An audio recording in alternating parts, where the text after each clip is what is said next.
Hey guys, welcome back to channel. நீங்கள் ரோட்டில் இருக்கிறீங்க, நார்மலாக ஒரு ஃப்ரெண்ட்ஸ் கிட்ட பேசிகிட்டு இருக்கீங்க, அப்படி இல்லைனா பைக்கில் போய்கிட்டு இருக்கீங்க. மேலே ஒரு ஏரோப்ளைன் ரொம்ப நேரமாக சுற்றிக்கிட்டு இருக்கு, நீங்கள் உங்களால் பார்க்க முடியுது. அதாவது 3000 அடிக்கு மேலே ஒரு ஒரு ஈவினிங் டைம் ஒரு 6 o'clock அந்த மாதிரி டைமில் அது ஒரு 2.5 மணி நேரமாக ஒரே இடத்துல ஒரு ஏரோப்ளைன் மேலே சுற்றிக்கிட்டே இருக்குது. இது எங்கேயா நடக்குமா? எஸ், நடந்திருக்கு. நம்ம இந்தியாவில் திருச்சி இன்டர்நேஷ்னல் ஏர்போர்ட்டில் ரீசெண்டாக நடந்திருக்கு. போன வருஷம் 2024 அக்டோபர் 11 வெள்ளிக்கிழமை ஆயுத பூஜை அன்னைக்கு நடந்திருக்கு இந்த விஷயம். கூட இப்ப தற்போது பார்க்கலாம். விமான நிலையத்திலிருந்தே இது நாம் ஒரு தொலைதூரத்தில் அந்த விமானத்தை பார்க்கக்கூடிய நிலையில் தான் இருக்கு. ஏனென்றால் அந்த விமானம் இங்கே, அதாவது விமான நிலையத்திற்கு மிக அருகாமையிலே பறந்து கொண்டிருக்கிறது. அந்த காட்சியை ஒளிப்பதிவாளர் சசிகுமார் காண்பிப்பார். இந்த விமானத்தில் உள்ள, அதாவது அந்த ஏர் இந்தியா விமானத்தில் உள்ள 141 பயணிகளும் பத்திரமாக தரையிறக்கப்படுவார்கள் என மாவட்ட ஆட்சியர் பிரதீப் குமார் நம்மிடையே தொலைபேசி மூலமாக தகவல் தெரிவித்திருக்கார். அதற்கான ஏற்பாடுகள் விமான நிலைய அதிகாரிகள் பாதுகாப்பு ஏற்பாடுகள் செய்து வராங்க.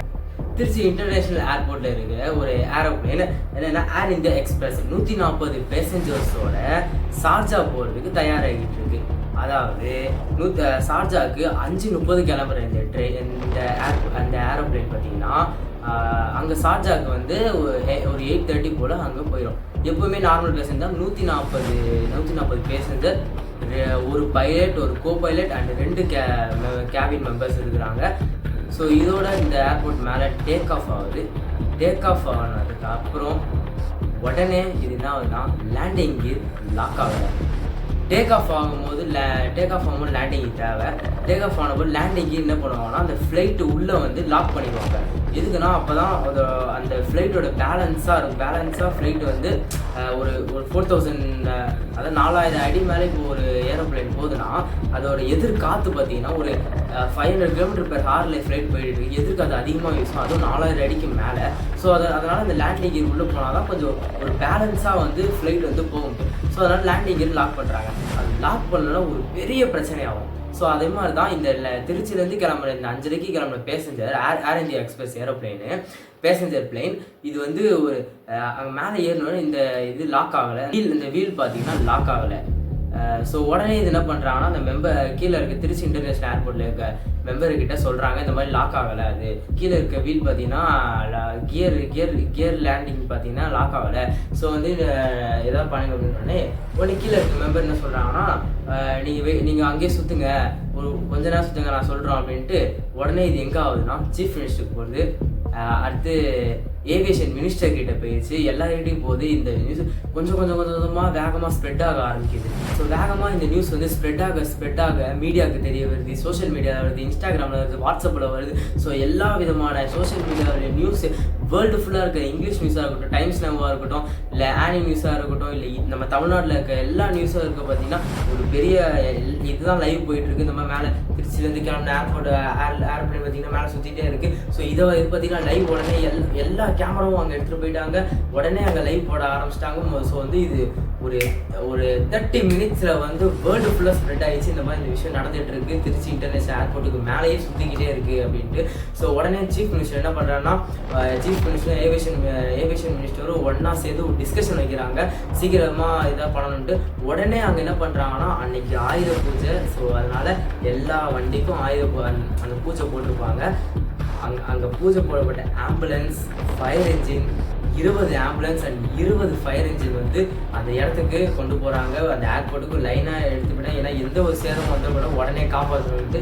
ஸோ உடனே அங்கே போகுது அந்த எல்லா ஆம்புலன்ஸும் ஃபயர் என்ஜினும். ஸோ எதுக்கு இந்த லேண்டிங் கியர்னால என்ன பிரச்சனை வரப்போகுது அப்படின்னு நீங்கள் யோசிக்கலாம். அந்த லேண்டிங் கியர் மட்டும் லாக் ஆகணும்னா பாதி போகிற அந்த தூரத்துலேயே ஒன்று ஏரோப்ளைன் வெடிக்க வாய்ப்பு இருக்குது, இல்லைன்னா ஏதாவது பாதிப்படைந்து கீழே தண்ணியில் விழுறதுக்கும் வாய்ப்பு இருக்குது.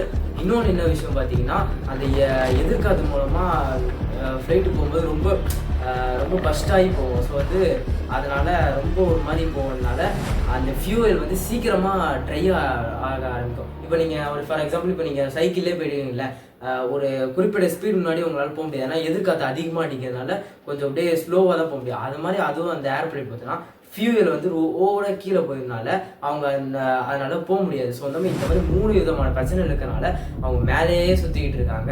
உடனே கீழே ஃபுல்லாக மீடியா வந்துருச்சு, ஆம்புலன்ஸ் வந்துச்சு, ஃபயர் இன்ஜின் வந்துருச்சு.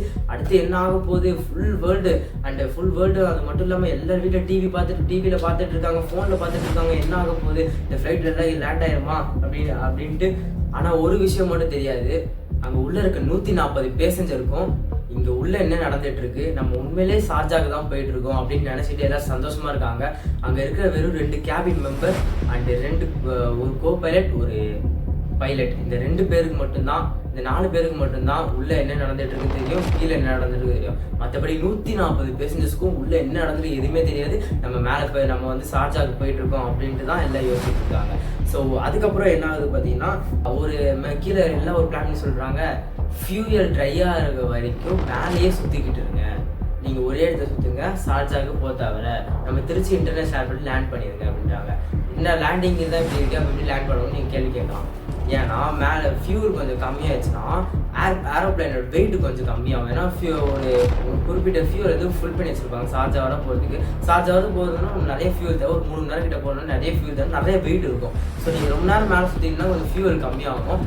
அந்த இதில் நீங்கள் லேண்ட் பண்ணிங்கன்னா ஓரளவு சேஃபாக லேண்ட் பண்ணிடலாம். லேண்டிங் ஏன்னா லேண்டிங் தான் இருக்குல்ல, கீழே தானே இருக்குது, உள்ள லாக் ஆகல, அதனால சேஃபாக லேண்ட் பண்ணி தான் சொல்கிறாங்க.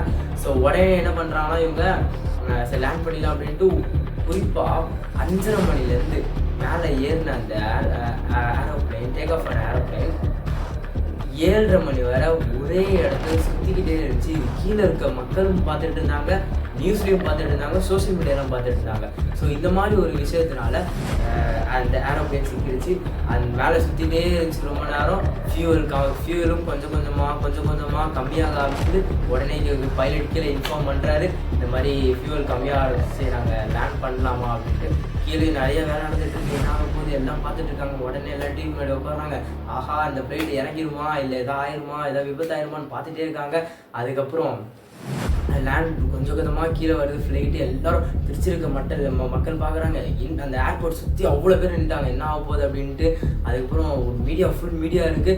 அண்ட் எப்போ உள்ளே இருக்க அந்த 140 பேசஞ்சர் தெரியும்னா, 140 பேசஞ்சருக்கும் எப்போ தெரியும்னா 15 minutes பிஃபோர் தான் தெரியும். அதாவது 15 நிமிஷத்துக்கு முன்னாடி தான் இந்த மாதிரி ஒரு பிரச்சனை நடந்துட்டு தெரியுது. அதுவும் அந்த பிரச்சனை தெரியல, ஒரு தொழில்நுட்ப காரணமாக இந்த மாதிரி நம்ம திருச்சி ஏர்போர்ட்லேயே இறங்க போகிறோம் அப்படின்னு சொல்லிட்டு இன்ஃபார்ம் பண்ணுறாங்க.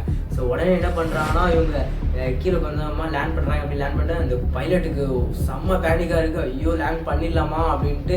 ஃபியூல் ரொம்ப கம்மியாகிடுச்சு, கீழே லேண்ட் பண்ணுறாங்க. எல்லாருமே பார்த்துட்டு இருக்காங்க என்ன ஆக போகுதுன்ட்டு. எல்லாம் ஆம்புலன்ஸ், ஃபயர் இன்ஜின் எல்லாமே ரெடியாக இருக்குது. ஸோ கொஞ்சமாக இறங்கி கீழே வராங்க. ஸோ அந்த ரொம்ப சேஃபாக லேண்ட் பண்ணிட்டாரு நம்ம பைலட் அவர்கள். ஸோ இது வந்து ஒரு பிக்கெஸ்ட் இதுவாக நம்ம இந்த இடத்துல பார்க்கப்படுகிறது. ஸோ அதுக்கப்புறம் இந்த பேசஞ்சர் இருக்காங்களே, பேசஞ்சர் வெளியே வராங்க, ஒரு பெரிய கூட்டத்தை பார்க்குறாங்க, ஆம்புலன்ஸை பார்க்குறாங்க, ஃபயர் இன்ஜினை பார்க்குறாங்க, அதுக்கப்புறம் மீடியாவை பார்க்குறாங்க. என்னன்னா இது சாதாரண பிரச்சனைடா, பெரிய பிரச்சனைடா, நம்மளும் இது தெரியல, நம்ம ஜாலியாக இருக்கோம்டா அப்படின்னு செய்கிறாங்க. அதுக்கப்புறம் என்னாச்சுன்னா நம்ம பைலட் அவர் வெளியே ப்ரெஸ் மீட்டுக்கு ப்ரெசிட் அது பேசக்கூட இல்லை, இது என் கடமை நாங்கள் பண்ணணும் அப்படின்னு சொல்லிட்டு அவர் போய்ட்டு போயிட்டார். ஏன்னா இது பெரிய விஷயம். சப்போஸ் இதாவது கண்டிப்பாக இது இது ஆக்சிடென்ட் ஆகிக்க வேண்டியது, தப்பிச்சிட்டாங்க, ஏதோ லக்கு இருந்ததுன்னா எல்லாரும் பேசப்பட்டிருக்குது. ஸோ அதனால் இந்த விஷயத்தை தான் நான் உங்ககிட்ட ஷேர் பண்ணியிருந்தேன். எனக்கு தெரிஞ்ச அளவுக்கு நான் கொஞ்சம் எக்ஸ்பெரிமெண்ட்னு நினைக்கிறேன். ஸோ நம்ம நீங்களும் இந்த நியூஸ்லாம் கேள்விப்பட்டிருப்பீங்க.